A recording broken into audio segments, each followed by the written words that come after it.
Hello friends, જય દ્વારકાધીશ, જય શ્રી કૃષ્ણ બધાઈને. કેમ છો? તો આજે હું મેંદાની પૂરી બનાવવાની છું, જે મોઢામાં નાખતા ખસ્તા એવી નમકીન અને ક્રિસ્પી પૂરી નવી રીતે હું તમારી સાથે શેર કરવા માગું છું. તો એની રેસીપી આ રીતે છે. તો હજુ નવું લેયર્સ સાથે, તો એના માટે મેં અહીંયા 250 ગ્રામ જેટલો મેંદો લીધો છે. એનો પહેલાં આપણે લોટ બાંધીશું. મતલબ એમાં પહેલાં મસાલા કરી લઈએ. તો મેં 1 ચમચી જીરું નાખ્યું છે, જે કાચું જ જીરું છે, શેકા વિનાનું. પછી એમાં તેલ નાખવાનું 4 મોટી ચમચી.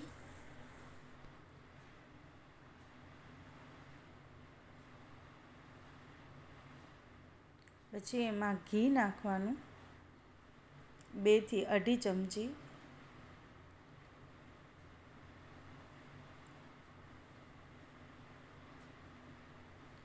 હવે એમાં હિંગ નાખવાની, નમક સ્વાદ અનુસાર.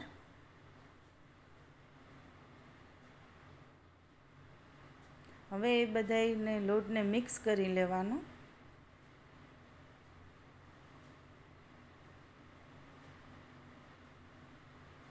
હાથમાં મુઠ્ઠી વળે એ રીતે આપણે મોણ નાખ્યું છે. જો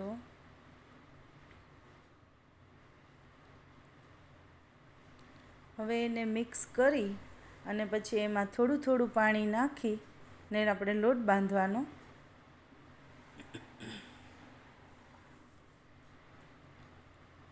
બહુ કઠણ પણ નહીં અને ઢીલો પણ નહીં. તો જો મીડિયમ એવો લોટ બાંધવાનો. હવે એને ઢાંકણ ઢાંકી અને 1.5 કલાક સુધી રાખી દેવાનો. તો જો આપણે લોટ સરસ સેટ થઈ ગયો છે. હવે એને પાછો બંને હાથેથી મસળી આવી રીતે મસળવાનો. પછી એના લુવા તૈયાર કરી લેવાના.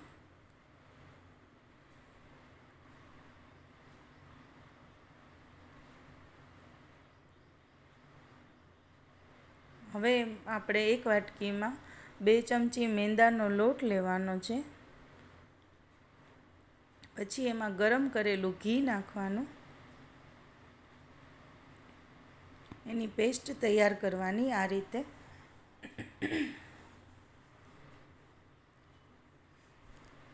હવે આપણે આ વણી લેવાનું. બહુ આછુંય નહીં ને બહુ જાડુંય નહીં, એ રીતે મીડિયમ રીતે વણવાનું છે. તો આ રીતે એક પડ થઈ જાય એવી રીતે. તો આ એક લેયર થયું તૈયાર. એવી જ રીતે પાછું બીજું લેયર.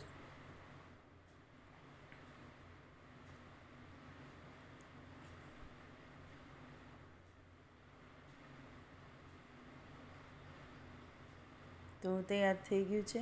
એવી રીતે આવી રીતે બધાય બીજા લેયર તૈયાર કરી લેવાના.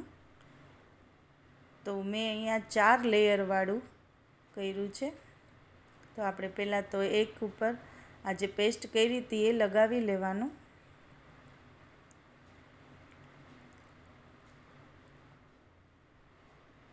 પછી એની ઉપર બીજી સરખી રીતના રાખી પછી એમાં પણ પેસ્ટ લગાવી દેવાનું. એવી રીતે 4 લેયર તૈયાર કરવાના. તો મેં જો 4 લેયર તૈયાર થઈ ગયા છે. હવે એને રોલ વારવાનો ધીરે ધીરે.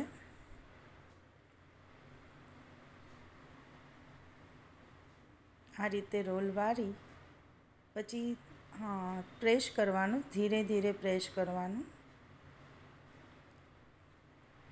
તો બંને રોલ થઈ ગયા છે. હવે એક આગળનો ભાગ કાઢી પછી એના આ રીતે કટિંગ કરવાનું. જો આ રીતે કટિંગ કરવાનું છે એને.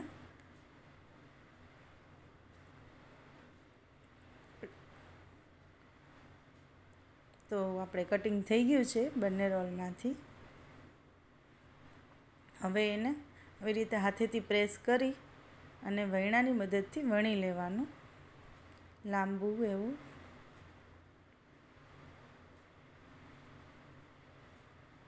એ પણ આછું પણ નહીં અને બહુ જાડું પણ નહીં, એ રીતે વણવાનું.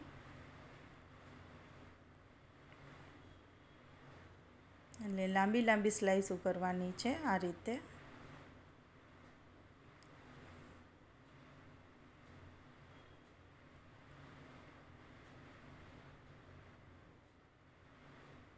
તો જો બધી વણાઈ ગઈ છે.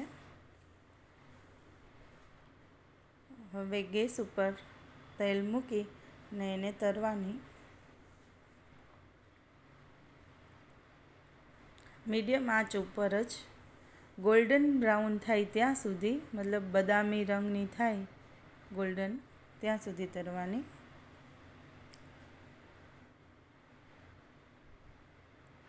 જો લેયર્સ છૂટા પડવા માંડ્યા, આપણે જે 4 પડી કર્યું હતું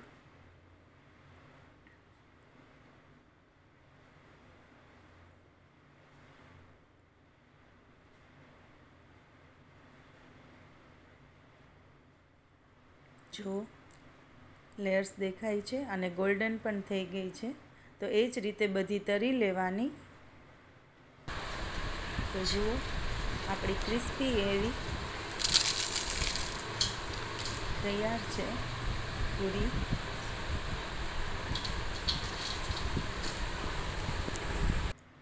તો તમને આ કેવી લાગી મારી પૂરી, લાઈક કરજો. જો તમે આ ચેનલને સબસ્ક્રાઈબ ન કરી હોય તો સબસ્ક્રાઈબ કરજો. અને મારા વિડીયોને તમને જોઈને કેવું લાગ્યું તો પ્લીઝ કમેન્ટ કરજો. Thank you for watching. By.